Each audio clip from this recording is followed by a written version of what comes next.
To je zatiaľ najťažší prvok, ktorý som stretol, ale tuto ma to láka viac. To idem vyskúšať.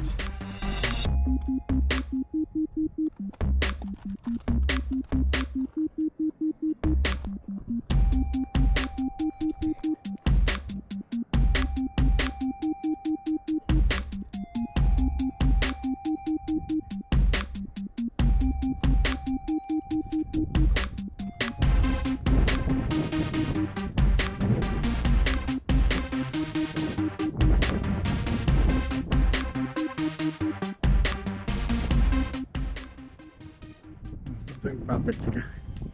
Tak som rád, že som sa tak trochu bával.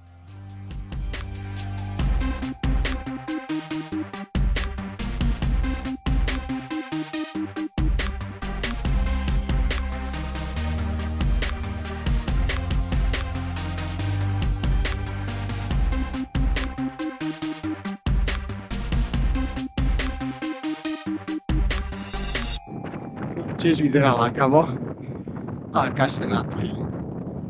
Lebo už sa mi stalo párkrát, ako som tu lozil po takýchto skalkách, že dosť zostávajú kamene v rukách. Strašne taká rýchla erózia prebieha, je to taký nejaký... Len ja sa nevyznám, nie som geológ, neviem čo to je za druh kameňa. Možno tento je taký odolnejší, vyzerá byť. Čo som bol na tej hrebeňovke, tak tam to ostávalo dosť v rukách. Zjem tu si kameňa.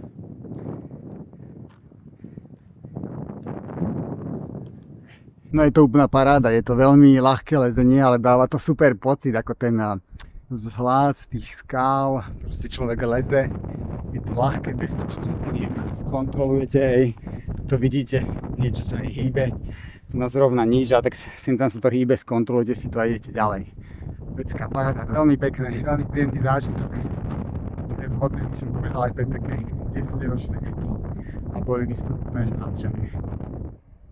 Takže kam teraz? Tu je nejaká cestička vľavo.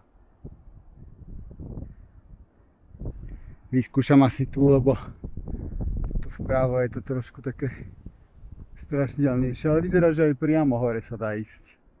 Pozrite sa na ten parádny balkónik.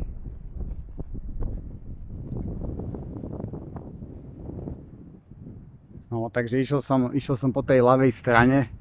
A tu na to vyzerá veľmi bezpečne, tak uvidíme, čo bude hore.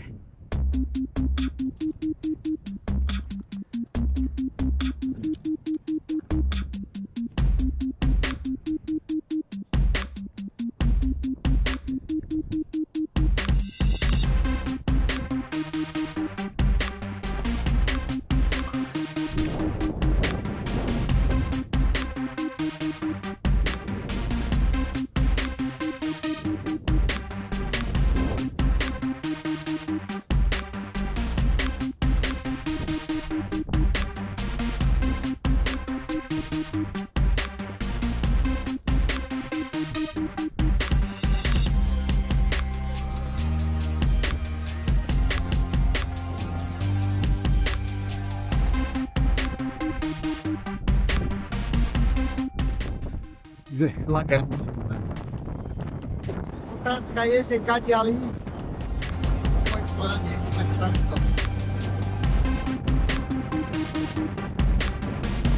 Takže tuto už to lezenie je trošku zapeklité. Ale stále je to dobré, keby niečo, môžem tu naostať spať. Tak idem skúsiť pokračovať ďalej. Tuto a dúfam, že vpravo sa to bude dať vyliesť. Tieto červené skaly ma tu veľmi zaujali, taká vrstva červená. A neviem sa rozhodnúť, či idem skúsiť zľava alebo zprava ísť hore. Ten vrcholec vyzerá nepríjemne, ale tak celé to vyzeralo z dola vždy nepríjemne a nakoniec cesta bola ľahká. Tak vnútorné napätie stúpa. Z tej ľavej strany som išiel hodný kus a neviem, nevyzeralo to tam lákavo. Tak idem teraz z pravej strany a tu to vyzerá takto. Takže uvidíme, že čo nás čaká ďalej. Takže vaše 10-ročné deti by boli nadšené. Teraz. Inak tu stále nejaké zviera takto huláka. A neviem ho zbadať. Či to je vták, alebo čo to je.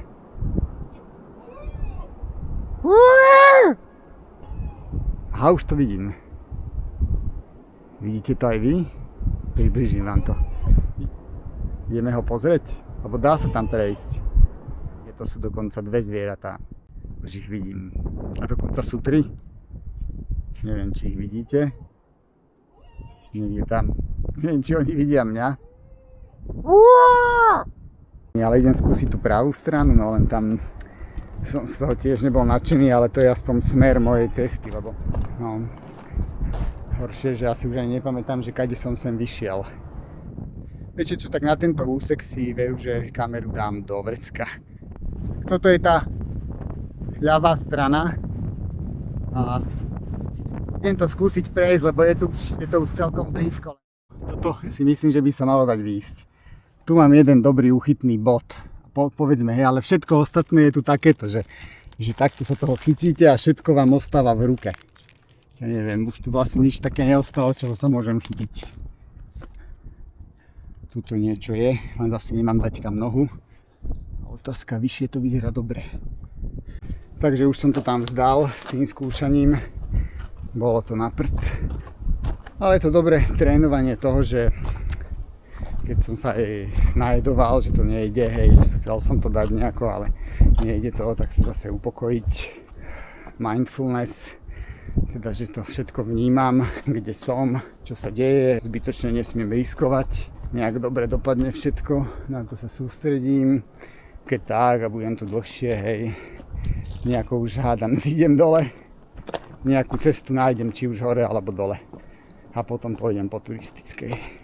Ale vidíte, toto možno, že je aj nejaká cesta, ktorú dakedy niekto používal, minimálne to používajú tie kozy. Je tu taký malý zajko. Uvidíme, či sa ešte pohne. No, už vyskočil ten riadne lozy po tých skalách. To by som potreboval, také nožky. Toto video asi pomenujem, že po stopách zajaca.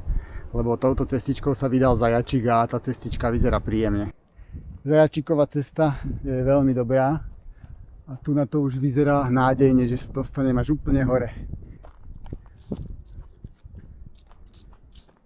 Tu má aj pastný zajačík. No, toto je už aj nejaká schodená terasa tu. Neviem, či zajačíkom alebo kým. Zase odkladám kameru, idem to tu na vyliezť, nechcem už po tej hline. To je nádhera.